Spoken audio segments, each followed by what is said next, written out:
നമസ്കാരം. മാസ്റ്ററിങ് എഡ്യൂടെക്കിലേക്ക് എല്ലാവർക്കും സ്വാഗതം. അപ്പോൾ കഴിഞ്ഞ ദിവസം നമ്മൾ നെറ്റ്വർക്കിനെ പറ്റിയിട്ടാണ് ഡിസ്കസ് ചെയ്തത്. ഇന്നത്തെ ക്ലാസ്സിൽ നമുക്ക് നെറ്റ്വർക്കിംഗ് ഡിവൈസസ് ഏതൊക്കെയാണെന്ന് നോക്കാം. അതായത് നമ്മൾ നെറ്റ്വർക്ക് എന്ന് പറഞ്ഞാൽ എന്തായിരുന്നു? കമ്പ്യൂട്ടേഴ്സിനെ തമ്മിൽ കണക്ട് ചെയ്യാനാണ് ഏത് യൂസ് ചെയ്യുന്നത്? നെറ്റ്വർക്ക് യൂസ് ചെയ്യുന്നത്. പലതരത്തിലുള്ള നെറ്റ്വർക്ക് ഉണ്ടെന്ന് പറഞ്ഞു. അപ്പം ഇതിൽ നമ്മൾ ഏതൊക്കെ ഡിവൈസസ് ആണ് ഈ കണക്ഷനൊക്കെ വേണ്ടിയിട്ട് യൂസ് ചെയ്യുന്നത്? ഡിവൈസസ് ഏതൊക്കെയാണ്? അതിൻ്റെ പ്രത്യേകതകൾ എന്തെന്നാണ് നോക്കാൻ പോകുന്നത്. ഒന്നാമത്തെ ഡിവൈസ് ആണ് ഏത്?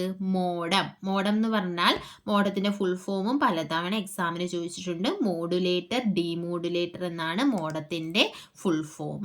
ഓക്കെ, എന്തിനു വേണ്ടി ഹെൽപ്പ് ചെയ്യുന്നു? Convert analog signal to digital and digital signal to analog. Analog സിഗ്നൽസിനെ ഡിജിറ്റൽ ആക്കാനും അതുപോലെ തന്നെ ഡിജിറ്റൽ സിഗ്നൽസിനെ അനലോഗ് ആക്കാൻ മാറ്റാനും വേണ്ടിയിട്ടാണ് ഇത് യൂസ് ചെയ്യുന്നത്? മോഡം യൂസ് ചെയ്യുന്നത്. അതാണ് മോഡുലേറ്റർ, ഡീമോഡുലേറ്റർ. അനലോഗ് ടു ഡിജിറ്റലുമുണ്ട്, നേരെ തിരിച്ച് ഡിജിറ്റൽ ടു അനലോഗുമുണ്ട്. അതാണ് മോഡം. മോഡം എന്ന് പറഞ്ഞാൽ modulator, demodulator. It transmit signals through telephone lines or cables. ഏതുവഴിയാണ് മോഡം ഡേറ്റ ട്രാൻസ്ഫർ ചെയ്യുന്നത്? എങ്ങനെയാണ് സിഗ്നൽസ് ട്രാൻസ്മിറ്റ് ചെയ്യുന്നത്? ടെലഫോൺ ലൈൻസ് വഴിയോ അല്ലെങ്കിൽ ഏതെങ്കിലും കേബിൾസ് വഴിയോ ഒക്കെ ആയിരിക്കും ഡേറ്റ ട്രാൻസ്മിറ്റ് ചെയ്യുന്നത്. ഇപ്പം നോക്കിയ ഒരു ഫിഗർ തന്നെ കണ്ടോ? നോക്കിയേ, ഇവിടെ എന്തുണ്ട്? ഒരു കമ്പ്യൂട്ടർ ഉണ്ട്. ഇതെന്ന് പറഞ്ഞാൽ എന്താണ്? മോഡമാണ്. ഇത് നമ്മുടെ ടെലഫോൺ കമ്പനിയാണ്. അടുത്ത എന്താണ്? ഇവിടെ വീണ്ടും ഒരു മോഡമുണ്ട്, ISP ഉണ്ട്, അതുപോലെ തന്നെ ഇൻ്റർനെറ്റ് സർവീസ് പ്രൊവൈഡറാണ്, അതുപോലെ തന്നെ ഇൻ്റർനെറ്റ്. അപ്പോൾ എങ്ങനെയാണ് ഒരു കമ്പ്യൂട്ടറിൽ നിന്ന് ഇൻ്റർനെറ്റിലേക്ക് ഡേറ്റ ട്രാൻസ്ഫർ ചെയ്യുന്നത്? ആ ഒരു പ്രോസസ്സാണ് ഇവിടെ കാണിച്ചിരിക്കുന്നത്. അപ്പോൾ നമ്മുടെ കമ്പ്യൂട്ടറിൽ നിന്ന് ഡേറ്റ എവിടോട്ട് പോകും? മോഡത്തിലേക്ക് പോകും. അപ്പോൾ ഇവിടുന്ന് വരുന്ന ഡേറ്റ എന്താണ്? ഡിജിറ്റൽ ഡേറ്റയാണ്. മോഡം അതിനെ എന്താക്കി മാറ്റും? അനലോഗ് ആക്കി മാറ്റും. എന്നിട്ട് ടെലഫോൺ കമ്പനി വഴി പാസ് ചെയ്യുമ്പോൾ വീണ്ടും ഈ അനലോഗ് സിഗ്നൽസിനെയാണ് ഇങ്ങോട്ട് കൊടുക്കുന്നത്, മോഡത്തിലേക്ക് കൊടുക്കുന്നത്. മോഡം ആ അനലോഗ് സിഗ്നലിനെ വീണ്ടും ഡിജിറ്റൽ സിഗ്നലാക്കി ISP വഴി ഇൻ്റർനെറ്റിലേക്ക് പ്രൊവൈഡ് ചെയ്യും. നോക്കി, അപ്പോൾ ഇവിടെ എന്തൊക്കെ നടക്കുന്നുണ്ട്? ഈ ഫസ്റ്റ് മോഡ് എന്താ ചെയ്തത്? ഡിജിറ്റൽ സിഗ്നലിനെ അനലോഗ് ആക്കി മാറ്റി. ഇവിടെ മോഡ് എന്താ ചെയ്തത്? അനലോഗിനെ ഡിജിറ്റലാക്കി മാറ്റി. അതാണ് പറഞ്ഞേക്കുന്നത്, അനലോഗ് സിഗ്നലിനെ ഡിജിറ്റലായും ഡിജിറ്റൽ സിഗ്നലിനെ അനലോഗായും കൺവേർട്ട് ചെയ്യാനാണ് മോഡം യൂസ് ചെയ്യുന്നത്. മോഡം എന്ന് പറഞ്ഞാൽ മോഡുലേറ്റർ, ഡീമോഡുലേറ്റർ. ഫുൾ ഫോം പലതവണയും എക്സാമിന് ചോദിച്ചിട്ടുണ്ട്. ഇനി അടുത്ത എന്താണ്? ISDN. ISDN എന്ന് പറഞ്ഞാൽ ഇൻ്റഗ്രേറ്റഡ് സർവീസ് ഡിജിറ്റൽ നെറ്റ്വർക്ക് എന്നാണ് ISDNൻ്റെ full form. ISDN, integrated service digital network. എന്താ നോക്കിയേ? It is a digital phone line facility provided by the telecom company. Modem പറഞ്ഞപ്പോൾ നമ്മൾ പറഞ്ഞു ടെലകോം കമ്പനി വഴിയാണ് എന്ത് ചെയ്യുന്നത്? ഡേറ്റ ട്രാൻസ്ഫർ ചെയ്യുന്നത്. അപ്പോൾ എന്താണ്? It is a digital phone line facility. ഇതൊരു ഫോൺ ലൈൻ ഫെസിലിറ്റിയാണ്. ആര് പ്രൊവൈഡ് ചെയ്യുന്നതാണ്? ടെലികോം കമ്പനി പ്രൊവൈഡ് ചെയ്യുന്ന ഒരു ഫോൺ ലൈൻ ഫെസിലിറ്റിയാണ് എന്ത് പറയുന്നത്? ISDN അല്ലെങ്കിൽ ഇൻ്റഗ്രേറ്റഡ് സർവീസ് ഡിജിറ്റൽ നെറ്റ്വർക്ക് എന്ന് പറയുന്നത്.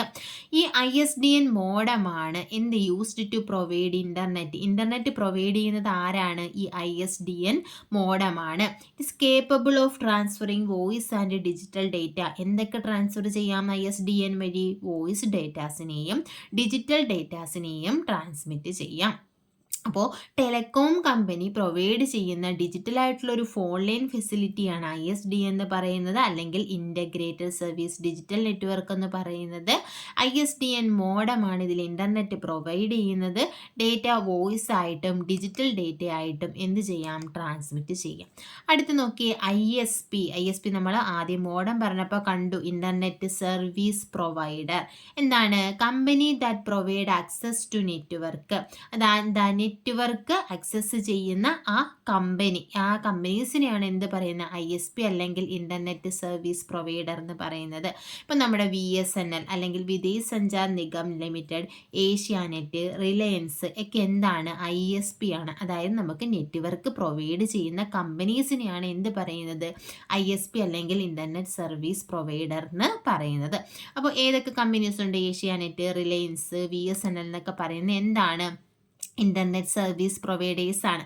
ഓക്കെ, ഇൻ്റർനെറ്റ് ഏത് വഴിയാണ് ഓരോ സ്ഥലത്തേക്കും പോകുന്നത്? ISP വഴി, ഇൻ്റർനെറ്റ് സർവീസ് പ്രൊവൈഡർ വഴിയാണ്. ഇപ്പോൾ ഗവൺമെൻറ്റിലായാലും ഹോമിലായാലും ലാർജ് കോർപ്പറേഷൻ ആണെങ്കിലും സ്മോൾ ബിസിനസ് ആണെങ്കിലും എഡ്യൂക്കേഷൻ ഇൻസ്റ്റിറ്റ്യൂഷൻ ആണെങ്കിലും ഏത് വഴിയാണ്? ഈ ഇൻ്റർനെറ്റ് സർവീസ് പ്രൊവൈഡർ വഴിയാണ് ഓരോന്നിലേക്കും ഇൻ്റർനെറ്റിൽ നിന്നും ഈ ഇൻ്റർനെറ്റ് സർവീസ് പ്രൊവൈഡറാണ് ഇത് പ്രൊവൈഡ് ചെയ്യുന്നത്.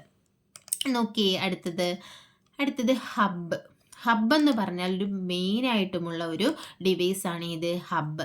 ഇതിനെ പറയുന്ന മറ്റൊരു പേരാണ് കോൺസെൻട്രേറ്റർ. ഹബ്ബിനെ അറിയപ്പെടുന്ന മറ്റൊരു പേരാണ് കോൺസെൻട്രേറ്റർ.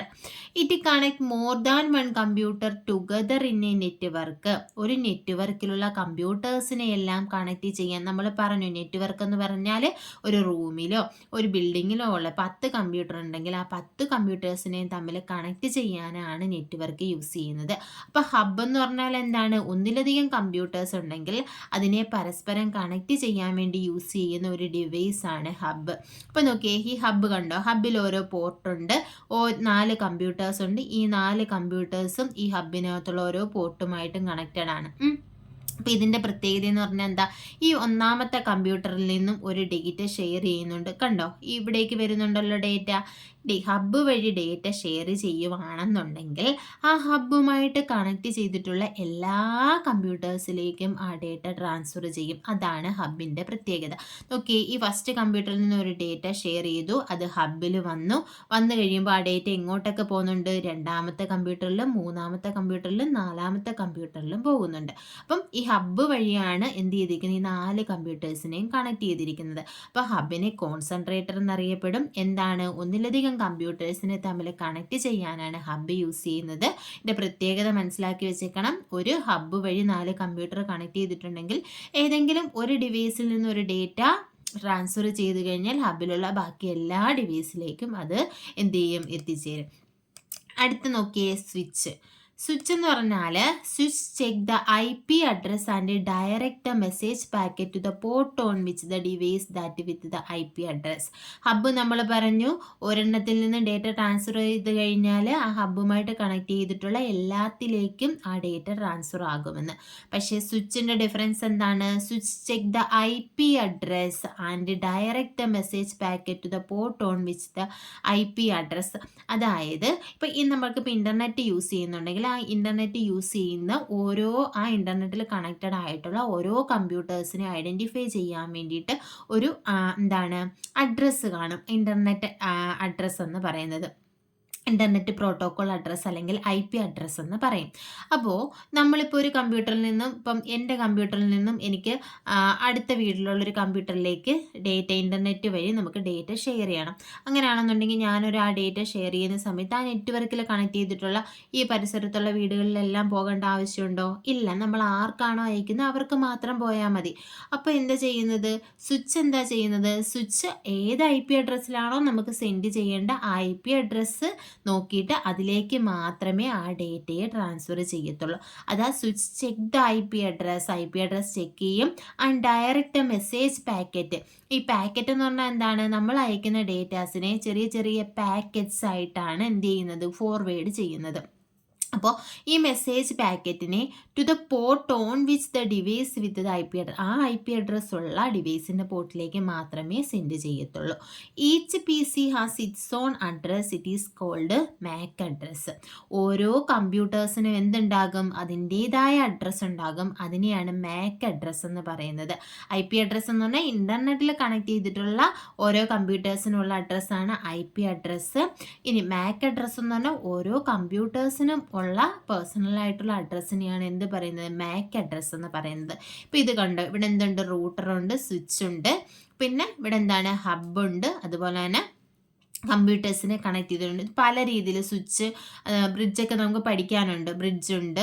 അപ്പം ഇതിലെല്ലാം കാണിച്ചിട്ടുണ്ട് ഈ ഒരു ഫിഗറിനകത്ത്. റൂട്ടറുണ്ട്, സ്വിച്ച് ഉണ്ട്, ഹബ്ബുണ്ട്, ബ്രിഡ്ജുണ്ട്. അപ്പോൾ സ്വിച്ച് എങ്ങനെയാണ്? സ്വിച്ച് കണ്ടോ ഓരോ കമ്പ്യൂട്ടേഴ്സിലും ആയിട്ടും കണക്റ്റഡ് ആണ്. അപ്പോൾ ഇതിൻ്റെ IP അഡ്രസ്സ് ചെക്ക് ചെയ്തിട്ടാണ് ഏതിലോട്ടാണ് ഡേറ്റ ട്രാൻസ്ഫർ ചെയ്യേണ്ടതെന്ന് വെച്ചാൽ ട്രാൻസ്ഫർ ചെയ്യുന്നത്. ഇനി അടുത്ത എന്താണെന്ന് വെച്ചാൽ ബ്രിഡ്ജാണ്. ബ്രിഡ്ജ് എന്തിനു വേണ്ടിയാണ് യൂസ് ചെയ്യുന്നത്? Used to connect LAN or to segments of a LAN. അതായത് ബ്രിഡ്ജ് യൂസ് ചെയ്യുന്നത്, ഇപ്പം നമ്മൾ പറഞ്ഞു താഴത്തെ ബിൽഡിങ്ങിൽ ഒരു കമ്പ്യൂട്ടർ നെറ്റ്വർക്ക് ഉണ്ട്, അതിനെ നമുക്ക് എന്താ ലാൻ എന്ന് വിളിക്കാം. ഇനി അടുത്ത എന്താ ഫസ്റ്റ് ഫ്ലോറിൽ ഒരു നെറ്റ്വർക്ക് ഉണ്ട്, അതിനെ ലാൻ എന്ന് വിളിക്കാം, ലാൻ 1 എന്ന് വിളിക്കാം. ഇനി ഗ്രൗണ്ട് ഫ്ലോറിൽ ഒരു നെറ്റ്വർക്ക് ഉണ്ട്, അതിനെ നമുക്ക് ലാൻ 2 എന്ന് വിളിക്കാം. ഇതിനെ തമ്മിൽ കണക്ട് ചെയ്യാൻ വേണ്ടിയിട്ടാണ് ഏത് യൂസ് ചെയ്യുന്നത്, ബ്രിഡ്ജ് യൂസ് ചെയ്യുന്നത്. കണ്ടോ? അപ്പം യൂസ്ഡ് ടു കണക്ട് രണ്ട് ലാനുകളെയോ അല്ലെങ്കിൽ ലാൻ സെഗ്മെന്റ്സുകളെയോ തമ്മിൽ കണക്ട് ചെയ്യാനാണ് ബ്രിഡ്ജ് യൂസ് ചെയ്യുന്നത്. ഇവിടെ ഒരു ലാൻ ഉണ്ട്, കണ്ടോ? ഇവിടെ 2 കമ്പ്യൂട്ടേഴ്സ് ഉണ്ട്, പ്രിൻ്റർ ഉണ്ട്. അപ്പോൾ ഇതിനെയെല്ലാം കൂടി ഒരു ഹബ്ബ് വഴി കണക്ട് ചെയ്തിരിക്കുക. അപ്പോൾ ഇതെന്ന് പറയുന്നത് എന്താണ്, ഒരു ലോക്കൽ ഏരിയ നെറ്റ്വർക്കാണ്. ഇവിടെ ലാൻ 2 എന്ന് പറഞ്ഞാൽ ഇവിടെ 3 കമ്പ്യൂട്ടേഴ്സ് ഉണ്ട്, അതിനെ എന്താണ് അടുത്ത ഒരു ഹബ്ബ് വഴി കണക്ട് ചെയ്തിരിക്കുക. അപ്പോൾ ഇതെന്ന് പറഞ്ഞാൽ അടുത്ത ഒരു നെറ്റ്വർക്കാണ്. അപ്പോൾ ഈ നെറ്റ്വർക്കിനെയും തമ്മിൽ കണക്ട് ചെയ്യാനാണ് ഏത് യൂസ് ചെയ്തിരിക്കുന്നത്, ബ്രിഡ്ജ് യൂസ് ചെയ്തിരിക്കുന്നത്. അപ്പോൾ 2 ലാനിനെയോ ലാൻ സെഗ്മെൻറ്റുകളെയോ കണക്ട് ചെയ്യാനാണ് ഏത് യൂസ് ചെയ്യുന്നത്, ബ്രിഡ്ജ് യൂസ് ചെയ്യുന്നത്. അടുത്തതെന്ന് പറഞ്ഞാൽ റൂട്ടറാണ്. It is used to forward data packets along network വഴി ഡേറ്റ പാക്കറ്റ്സുകളെ ഫോർവേഡ് ചെയ്യാൻ വേണ്ടിയിട്ടാണ് റൂട്ടർ യൂസ് ചെയ്യുന്നത്. ഇതെവിടെയാണ് യൂസ് ചെയ്യുന്നത്, വയർലെസ് ഏരിയ നെറ്റ്വർക്കിലാണ് ഏത് യൂസ് ചെയ്യുന്നത്, റൂട്ടർ യൂസ് ചെയ്യുന്നത്. നോക്കിയേ, if PC1 request for a website in വാൻ, അതായത് ഒരു കമ്പ്യൂട്ടർ ഉണ്ട്, ആ കമ്പ്യൂട്ടറിൻ്റെ പേര് എന്താണ്, ഫസ്റ്റ് കമ്പ്യൂട്ടറിൻ്റെ പേര് PC1. അതെന്ത് ചെയ്യുന്നു, ഒരു വെബ്സൈറ്റിന് വേണ്ടിയിട്ട് വയർലെസ് ഏരിയ നെറ്റ്വർക്കിൽ ഏതെങ്കിലും ഒരു വെബ്സൈറ്റിന് വേണ്ടി റിക്വസ്റ്റ് ചെയ്യുന്നു. Then router allow only PC1 to access the web page by identifying is IP address. Router എന്ത് ചെയ്യുന്നു, ഈ PC1 മാത്രമാണ് ആ ഒരു വെബ്സൈറ്റിനെ ആക്സസ് ചെയ്യാനുള്ളത് പെർമിഷൻ കൊടുക്കത്തുള്ളൂ. ഏത് വെച്ചിട്ട്, ആരാണോ റിക്വസ്റ്റ് ചെയ്ത അതിൻ്റെ IP അഡ്രസ്സ് വെച്ചിട്ട്. നമ്മൾ പറഞ്ഞു ഇൻ്റർനെറ്റുമായിട്ട് കണക്റ്റഡ് ആയിട്ടുള്ള ഓരോ ഡിവൈസിനും ഒരു അഡ്രസ്സ് ഉണ്ടായിരിക്കും, അതാണ് ഇത് IP അഡ്രസ്സ് എന്ന് പറയുന്നത്. ഇപ്പം ഞാൻ എൻ്റെ കമ്പ്യൂട്ടറിൽ നിന്നും ഗൂഗിളിൽ എന്തെങ്കിലും സെർച്ച് ചെയ്യുന്ന സമയത്ത് ആ ഞാൻ സെർച്ച് ചെയ്യുന്ന ആ പേജ് അല്ലെങ്കിൽ അതിൻ്റെ റിസൾട്ട് എന്ന് പറയുന്നത് ആ നെറ്റ്വർക്കുമായിട്ട് കണക്ട് ചെയ്തിട്ടുള്ള എല്ലാ ഡിവൈസിലേക്കും പോകേണ്ട ആവശ്യമുണ്ടോ, ഇല്ല. എനിക്ക് മാത്രമാണ് ആ വെബ് പേജ് കിട്ടേണ്ടത്. അപ്പം എന്ത് ചെയ്യുന്നത്, റൂട്ടർ ആ IP അഡ്രസ്സ് ഐഡൻറ്റിഫൈ ചെയ്തിട്ട് ആ വെബ്സൈറ്റിനെ അല്ലെങ്കിൽ വെബ് പേജിനെ ആ IP അഡ്രസ്സിലേക്ക് മാത്രം പ്രൊവൈഡ് ചെയ്യുന്നു. അതാണ് റൂട്ടർ ചെയ്യുന്നത്. ഓക്കെ, അതാണ് ഇവിടെ പറഞ്ഞേക്കുന്നത്. IP അഡ്രസ്സ് എന്ന് പറഞ്ഞാൽ എന്താ, unique address of each computer connected in A network. ഒരു നെറ്റ്വർക്കിൽ കണക്ട് ചെയ്തിട്ടുള്ള ഓരോ കമ്പ്യൂട്ടേഴ്സിനെയും യുണീക്കായിട്ട് ഐഡൻറ്റിഫൈ ചെയ്യാനുള്ള അഡ്രസ്സാണ് IP അഡ്രസ്സ് എന്ന് പറയുന്നത്. ഇനി IP address is 32-bit IP address ആണെങ്കിൽ അതിനെ അറിയപ്പെടുന്നത് IPv4 എന്നും, ഇനി 128-bit IP അഡ്രസ്സ് ആണെങ്കിൽ അതിനെ അറിയപ്പെടുന്നത് IPv6 എന്നുമാണ്. ഇത് ഇമ്പോർട്ടൻ്റ് ആണ്, ഇത് എക്സാമിന് ചോദിച്ചിട്ടുണ്ട്. 32-bit IP അഡ്രസ്സ് അറിയപ്പെടുന്നത് IPv4 എന്നും 128-bit IP അഡ്രസ്സ് അറിയപ്പെടുന്നത് IPv6 എന്നുമാണ്.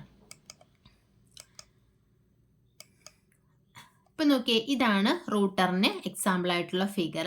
അപ്പം ഇവിടെ കണ്ടോ, ഇവിടെ ഹബ്ബ് വെച്ചിട്ട് കുറച്ച് കമ്പ്യൂട്ടേഴ്സിനെ കണക്ട് ചെയ്തിട്ടുണ്ട്, ഇതൊരു നെറ്റ്വർക്കാണ്. ഇവിടെ സ്വിച്ച് വെച്ചിട്ട് കുറച്ച് കമ്പ്യൂട്ടേഴ്സിനെ കണക്ട് ചെയ്തിട്ടുണ്ട്, ഇതൊരു നെറ്റ്വർക്കാണ്. റൂട്ടർ വഴിയാണ് എന്ത് ചെയ്ത് ഈ ഹബിനെയും സ്വിച്ചിനെയും കണക്ട് ചെയ്തിരിക്കുന്നത്, ഏത് വഴിയാണ്, റൂട്ടർ വഴിയാണ്. റൂട്ടർ ഏതാണോ റിക്വസ്റ്റ് ചെയ്യുന്നത് ആ റിക്വസ്റ്റ് ചെയ്യുന്ന IP അഡ്രസ്സിനായിരിക്കും ആ ഒരു വെബ്സൈറ്റ് പ്രൊവൈഡ് ചെയ്യുന്നത്. അടുത്ത എന്താണ്, റിപ്പീറ്റർ എന്ന് പറഞ്ഞാൽ റീജനറേറ്റ് സിഗ്നൽ, ഏതെങ്കിലും ഒരു സിഗ്നലിനെ റീജനറേറ്റ് ചെയ്യാൻ വേണ്ടിയിട്ടാണ് ഏത് യൂസ് ചെയ്യുന്നത്, റിപ്പീറ്റർ യൂസ് ചെയ്യുന്നത്. Used to amplify a signal, used to connect the computer network have same protocol, ഒരേ പ്രോട്ടോകോളിലുള്ള കമ്പ്യൂട്ടർ നെറ്റ്വർക്ക്സിനെ കണക്ട് ചെയ്യാൻ ഏത് യൂസ് ചെയ്യും, റിപ്പീറ്റർ യൂസ് ചെയ്യും. അതായത് നമ്മളിപ്പോൾ ഡേറ്റ ഒന്ന് ട്രാൻസ്ഫർ ചെയ്യുന്ന സമയത്ത് എന്താവാം, ആ സിഗ്നൽ എന്താകാം, വീക്ക് ആകാം. അപ്പോൾ ഇടയ്ക്ക് റിപ്പീറ്റർ ഉണ്ടെങ്കിൽ ഈ റിപ്പീറ്റർ എന്ത് ചെയ്യും, ഈ ഡേറ്റാസിനെ എന്ത് ചെയ്യും, ആംപ്ലിഫൈ ചെയ്ത് അല്ലെങ്കിൽ റീജനറേറ്റ് ചെയ്ത് സെൻഡ് ചെയ്യും. അതാണ് റിപ്പീറ്റർ യൂസ് ചെയ്യുന്നത്. അപ്പോൾ വീക്ക് സിഗ്നൽസിനെ ആംപ്ലിഫൈഡ് സിഗ്നലാക്കി മാറ്റാൻ വേണ്ടിയിട്ടാണ് ഏത് യൂസ് ചെയ്യുന്നത്, റിപ്പീറ്റർ യൂസ് ചെയ്യുന്നത്. അല്ലെങ്കിൽ സിഗ്നലെ റീജനറേറ്റ് ചെയ്ത് റീസെൻഡ് ചെയ്യാൻ വേണ്ടിയിട്ട് യൂസ് ചെയ്യുന്ന ഡിവൈസാണ് ഏത്, റിപ്പീറ്റർ എന്ന് പറയുന്നത്. ഇനി അടുത്ത എന്താണ്, gateway, used to connect to different network using different protocol. അതായത് രണ്ട് ഡിഫറൻറ്റ് നെറ്റ്വർക്കിനെയോ ഡിഫറൻറ്റ് പ്രോട്ടോകോൾ യൂസ് ചെയ്യുന്ന നെറ്റ്വർക്കിനെയോ കണക്ട് ചെയ്യാൻ വേണ്ടിയിട്ട് ഏത് യൂസ് ചെയ്യാം, ഗേറ്റ് വേ യൂസ് ചെയ്യാം.